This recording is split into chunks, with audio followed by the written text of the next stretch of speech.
আসসালামু আলাইকুম এভরিওয়ান, সবাই কেমন আছেন? আলহামদুলিল্লাহ আমিও ভালো আছি। আরেকটা ভিডিও নিয়ে হাজির হয়ে গেলাম। গরু গোস্ত নিয়ে আপনাদের সাথে একটু শেয়ার করি। গরু গোস্ত অবশ্য সবাই লাইক করেন, এমন কোনো লোক নাই যে গরু গোস্ত খায় না। কারা কারা গরু গোস্ত খান না কমেন্টসে জানাই। তো গরু গোস্ত আজকে আলু দিয়ে রান্না করব, ভাবছি আপনাদের সাথে একটু শেয়ার করি গরু গোস্ত খেলে কি হয়। গরু গোস্ত আলু একসাথে মিশ্রণ করে রাঁধলে আমিষ ও শর্করা উভয় ধরনের কাজ ভালো করে। গরুর মাংস একটি জনপ্রিয় খাবার, এটি অনেকে ভাত দিয়ে খেতে পছন্দ করে, কেউ রুটি। গরুর গোস্ত এই আলু দিয়ে রান্না করব। আলুগুলোকে কেটে নিয়েছি, মাংসগুলোকে সব মশলা দিয়ে মিক্স করেছি। এগুলোকে অনেকে হাতে মাখা মাংস বলে, হাত দিয়ে অনেকে মিক্স করে, আমি ফোরসেন দিয়ে মিক্স করেছি।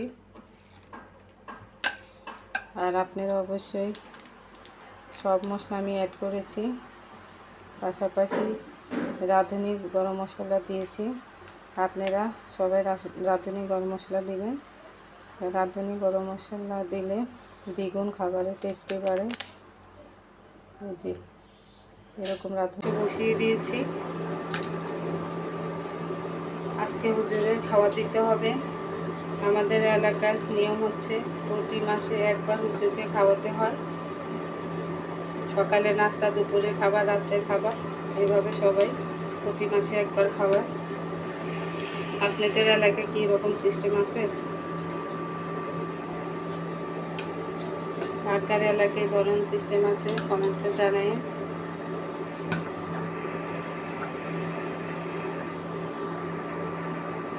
গরুর মাংসের ফাইনাল লুক দেখতে খুবই ইয়ামি হয়েছে না? মজাদার খাবার।